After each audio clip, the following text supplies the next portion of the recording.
Hello, anybody who's watching this. Welcome to my reaction to The Moon is a Door to Forever by just exurb1a? Is that how you read that? Exurb1a? I don't know. Let's say exurb1a for now, until I find out if that's correct or not. But The Moon is a Door to Forever. I chose this. Again, this channel got recommended to me in the comments, described as philosophy. Somebody asked me if I'm interested in philosophy and quantum physics? Is that what that was? I'm blanking on the comment, but I was interested in whatever was said in that comment, so I thought, why not? I'll take a look at this, and I chose The Moon as a Dirt Fair because I like space. I really do. Space is fascinating. That's why Mass Effect is one of my favorite series, and I can't wait for the remaster to come out. And but I technically can wait because I have no money for it. So, if you want to help me with that, you can use my donation link. You can also, with your money, throw me a recommendation there for a video to react to or to do whatever. I'm a whore. I'll do whatever. Hopefully nobody from my family watches this. Nobody knows English well enough. So, yeah, let's start. July 1969, you're probably an ex-test pilot with a Boy Scout badge for spitting in the face of death, and on that day you find yourself at Kennedy Space Center, wearing a spacesuit and about to board a strange machine. The machine is called the Saturn V rocket and is about 3 blue whales high, weighs about as much as 35 737s, and very shortly, 1 million liters of liquid oxygen are going to mix with 700,000 liters of kerosene, and the machine is going to go brrrr and quite possibly kill you dead. So you hop in with your 2 other mates, strap up, and try to ignore the fact that you're about to ride the explosive equivalent of 400 tons of TNT up into the sky on the back of 7.5 million pounds of thrust. And sure enough, a system of valves open below you, mixing the liquid oxygen and kerosene, and are ignited. The cabin rocks left to right with the guidance computer gimbaling the 5 gigantic F1 engines 300 feet below you, desperately trying to stop you smashing into the launch tower. You are squashed back into your seat 4 times your normal weight. By 9:35 AM, you're 42 miles high, riding 5% of America's federal budget into the morning sky. By 9:44 AM, the first 2 stages of the rocket are jettisoned, and you're like, a lot of people ask, not a lot, I don't know how many, portion of the population do not believe in space and moon. I don't care about those people, but I enjoy them. I enjoy their nonsense, kind of. I'll be happier if they didn't exist, but whatever. And they always ask why people don't go to the moon again. If we actually went there, why not? It's been like, what, 60 years from that? Well, okay, fine. 69, I guess 52. Unless I fucked that up. I hope I didn't. Not on camera.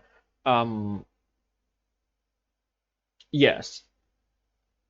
And there is a simple answer to that. It's expensive as shit. I think the only reason America did this is to be first in something about the space race. Is that how it's called? Against Russia, because Russia launched the first person in space, and then USA had to one-up that and launch a first person on the moon and stuff like that. Why am I explaining this? Probably anybody who watches this video already knows that. I don't know. 118 miles high. By 12:22 PM, you're in orbit, going at 24,000 miles an hour, or if you prefer, speeding around the Earth at about 17 times faster than a bullet. By 12:49, you get the word you'll go for translunar injection. A few minutes of engine burn later, and you're now headed out of Earth orbit. You blow the bolts, connecting the 2 sections of your rocket ship, separating your module from the lunar module, spin them around, and dock again. The Earth begins to recede behind you. By 2:45 PM, you're now riding 26 tons of food, instruments, and science at about 25,000 miles an hour. You are the commander of Apollo 11, and while 2 NASA missions have orbited the moon already, yours will now attempt to be the first to land and stand on that alien world. Fun fact, peeing in zero gravity is a nightmare. To counteract this, since all Apollo astronauts were men, engineers developed a system whereby one would urinate into a condom attached to a hose. The condom sizes came in small, medium, and large. Legend has it that some astronauts were choosing the large size based on pride, and some were making a mess because it wasn't the right size. Allegedly, NASA opted to rename the sizes extra large, immense, and unbelievable. Yeah, space exploration. Anyway, what is hilarious. this big white What thing was you're that? flying to? Yeah, space exploration. Anyway, what is this big white thing you're I flying don't want to towards? pause on Where that did in it case come it's from? something Well, no one knows for sure yet. bad. The leading theory is that about 4 billion years ago, something about the size of Mars, a planet we've called Theia, hit the Earth, and bits of the Earth came off and eventually collected together into old Moonface McGee herself. She's about 81 times lighter than the Earth, about a third the diameter, bigger than Pluto by the way, but most things are, and her gravity is around 1/6 ours. It takes the Moon 27 days to orbit us properly, but it also takes the Moon 27 days to turn once on her axis, which means we only ever see one side of the Moon. The reason the Moon looks different to us through the month is her position relative to the Sun. As she swings around us, she's either between us and the Sun, called new moon, waxes into the first quarter, then full, wanes into third quarter, and back to Because new. it's a And moons in gravitational our law? solar Is system that how aren't it's called? unique at all. Mars has 2, Neptune has 14, Saturn has 82. But we are the only planet in our solar system with one moon, weirdly, and she is by far the largest relative to her planet. No good explanation for any of that yet, but boy are we glad she's here. She kindly regulates the tides and stops us wobbling on our axis. All in all, very pretty, very mysterious, and would you look at that, you're almost there. Well, about 33,000 miles away, but you've entered the moon's sphere of influence. That means the moon has more gravitational power over you than the Earth does. Shoes off, best behavior please. You're in her house now. Out the window and below Exciting. is a barren expanse, a visual history of great violence. Craters where comets hit, some as wide as 175 kilometers in diameter. One astronaut stays in the command module while you and your colleague transfer to the lunar module. And before you know it, you're separated. Like, I knew about 2 people. Like, is it Neil Armstrong? Damn it, I can't remember the second name. But when it showed the crew, there was 3 people, so I thought, like, alright. I don't know what happened to the third one. Hope he's okay. But I just didn't know. Separated and descending to the surface. Ancient and dead volcanoes have covered the moon in 23 of what our ancestors mistook for Maria, Latin for seas as we still call them today. The Sea of Crises, the Eastern Sea, and there, our destination, the Sea of Tranquility. But you're travelling too fast for some reason and overshooting the landing spot. Still, you've come all this way and you'll be damned if you quit here. 6,000 feet above now, alarms go off. 12:01 and 12:02. No one back on Earth is sure what that even means, but they advise you to carry on with the The answer is a result of memory overload in the guidance computer. I wish the story was more sensational, but it's not. This is life. This is the banality we're born into. Yeah. descent. Beside you, your co-pilot calls out the altitude. I feel like in this case, banality is good. Like, I'd rather, if I was going to the moon, I'd rather be, oh, PC hasn't got enough memory. Okay, then my landing pad is not gonna fucking, like, the legs is not gonna open. I'm just gonna crash into the moon. That wouldn't be that's not banality. Banality? Whatever. But, you know. You're now coming down on the southwestern edge of the Sea of Tranquility. But there are boulders the size of trucks everywhere, no sign of flat. You can't land here. You take over manual control, desperately looking for a smooth area to set down, the biometric sensors reading your heart rate at 156 beats per minute. Jesus. 700 feet, 400 feet, fuel is dribbling away. Fear, If you excitement. can't find a safe spot, you have to abort the A lot entire of mission. things. 150 A lot of feet, emotions. 75 dropping still. Then a dust cloud kicks up beneath you, 5 feet, 2, 1.5, 1, and your co-pilot calls contact light, and with a jolt and only 15 seconds of fuel left, you're down. And you say, Nice. Tranquility Base here. The Eagle has landed.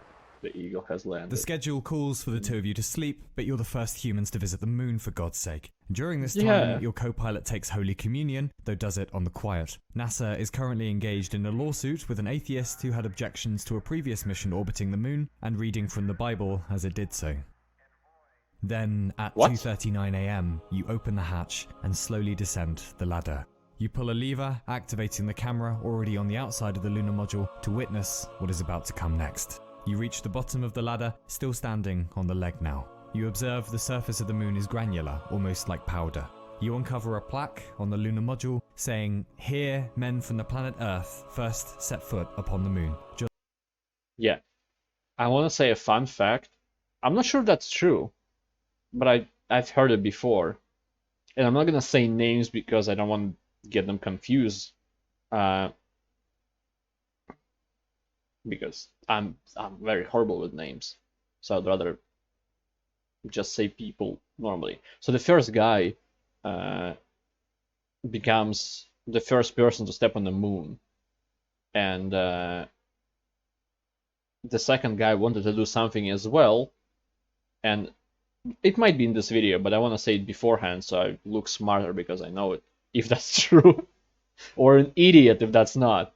But the second guy comes down and he doesn't think of anything but take a piss. So he becomes the first man to take a piss on the moon. Romantic. July 1969, Anno Domini. We came in peace for all mankind.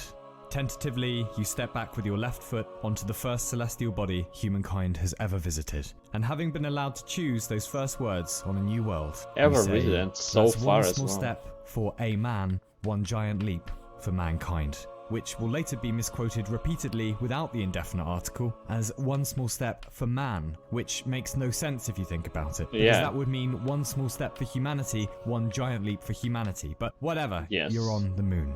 Your colleague exits the lunar module, pausing on the ladder a few moments to become the first human ever to urinate while outside on the moon. Then I told you. Nobody's watching this probably, joins but you oh, on the I'm happy. surface. You erect a United States flag and accept a call directly from your then president, Richard Nixon. The two of you experiment with transport methods, including kangaroo hops. You set up scientific equipment, you take photos, I'd love collect to ground jump on the samples, moon. but this picnic runs on oxygen. So 2.5 hours later, after setting foot down here, the two of you climb the ladder again and return to the lunar module and attempt to sleep. You sleep, not very well, but a little.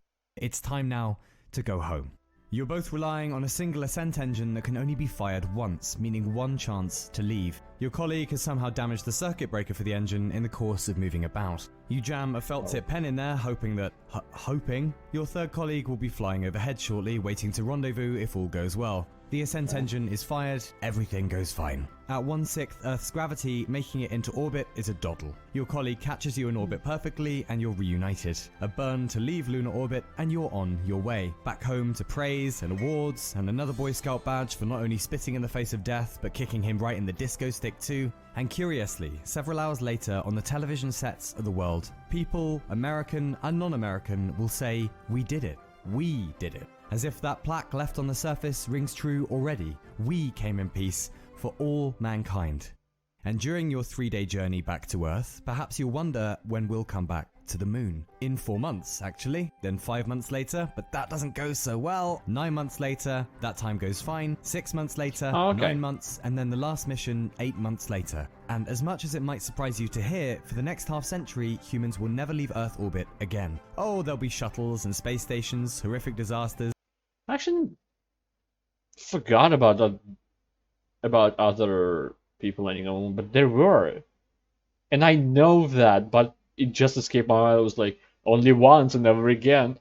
What the fuck is wrong with me? Oh, This goddamn. collaboration, but all from the tether of Earth's gravity. For us in the future though, things might finally be about to change. Firstly, NASA have committed themselves to returning to the moon with humans by 2024 as of today, and they've been busy bees designing the space launch system to launch in 2021. It could get us back to the moon easy. But now we have commercial projects taking off. SpaceX, Blue Origin, Boeing. I was just thinking, so NASA decided to do that themselves, the actual government facility, and not SpaceX or anything else. Boeing do it too. All Wow. of them vying to get us back on the lunar surface. Things are occurring. Obviously, You know who don't do it? You wanna know? The country that launched a first person in space. Technically, like, well, depending how you look at it, but for some people, winning the space race. No, the only thing we, Russia, does is steal money. I can go to jail for this, but I'll leave it in. It just like nothing. The main guy of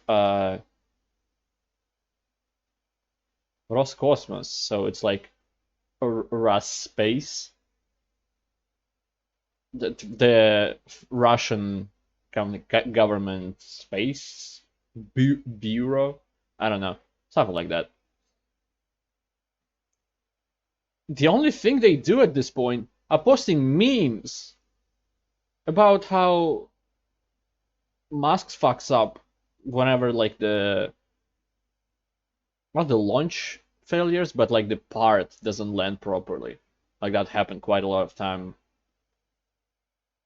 It's like, yeah, look at them, look at those idiots, and doing shitty Photoshop on other photos. It's so it's not even laughable. It's just cringe and shameful. Obviously, going back to the moon for science is attractive, but science probably won't be enough to keep us there because cha-ching ching, etc. There are plenty of resources for mining on the moon. Gold, platinum, yada yada, and rather more unique, helium-3, an isotope useful for nuclear fusion. But the real dog's gonads to go back for is more spacing. The moon would be a perfect base of operations for A, serving as a practice ground for learning how to live in hostile places for when we go to certain other planets soon, which we will, and B, fueling up and maintaining vehicles leaving Earth on their way beyond to other spots in the solar system when we go, which we will. Also, we could build mass drivers to shoot objects elsewhere with no need for propellant, establish farms, schools, administration. Buzz Aldrin took a wee on the moon first day, whatever, but a beginning, Buzz a point Aldrin, of yes. departure to the rest of the solar system. And Neil one Armstrong day, was the long first from man on now, the moon. but one day, beyond the solar system too, perhaps. If this is what you wake up to every morning, if this is the view from your lunar window, how would you feel about our petty squabbles back on Earth? No astronaut has ever returned from space and said, yeah, the universe was alright, not as good as a nice fight though, eh? Come here, you little. Almost all of them came back more placid, more prudent, and more inclined to see our planet as the fragile marble that it is. And as those lunar humans would look down on our fragile condition, we'd look up at them every night, and it would be a constant reminder not only of the power of human endeavour, but that we're out in the universe now. And surely that would change all of us down here. And if we're very lucky, maybe even change us for the better.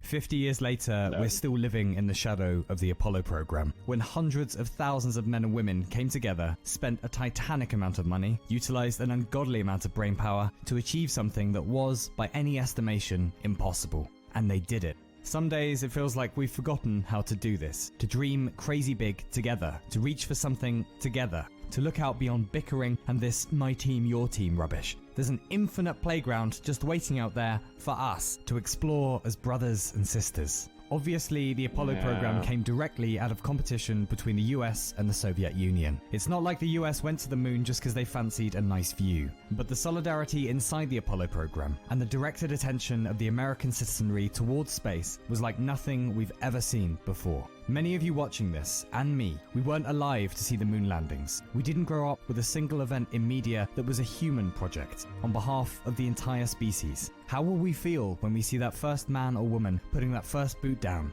on the red sands of Mars? I, for one, will be crying my eyes out. Just happy I got to live long enough to see my species at the beginning of leaving its cradle and finally learning to walk.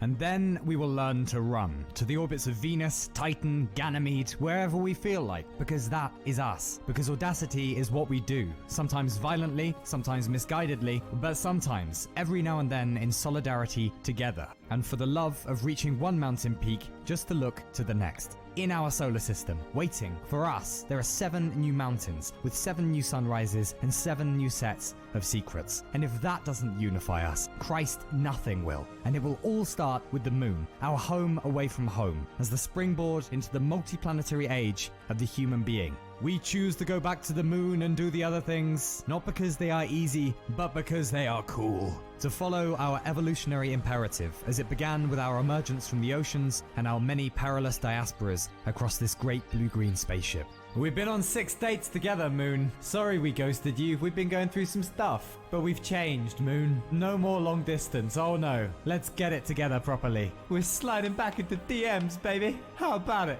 Let's settle down together and raise a solar civilization, eh? These are precarious times. So too were they precarious half a century ago when those first explorers set off for space. If we can hold it together, this might be just the beginning of the beginning for our species. Because we are currently Audacity monkeys, but we could be forever monkeys if we wanted to. And the moon is clearly our door into that forever. There it is, the title, roll the credits. Unless there aren't any. There aren't any. Okay, this was one of the most inspirational video I watched maybe in my whole life. Just can you imagine what humanity could have achieved if they worked together? Like, world peace is never going to be a thing. Like, there will be terrorist organizations and stuff like that that will go against some kind of government. I don't think world peace is ever achievable. But at least it could be achieved between the actual governments of the countries, right? And then, if terrorist attacks happen, other governments should go and help the one that's been attacked. Or it's going to be, well, one government all around is probably way too much power. It's like it's going to be a monopoly over human life, but it's probably better leave different governments, but working in tandem. Instead of hearing like in Russian television that America is the enemy, just USA. Hearing on American television when something happens, it's Russian bots. And unlike different sites, it's said not as a joke.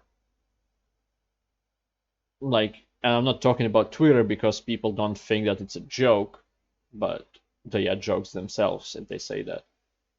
Because Russia, what is the point?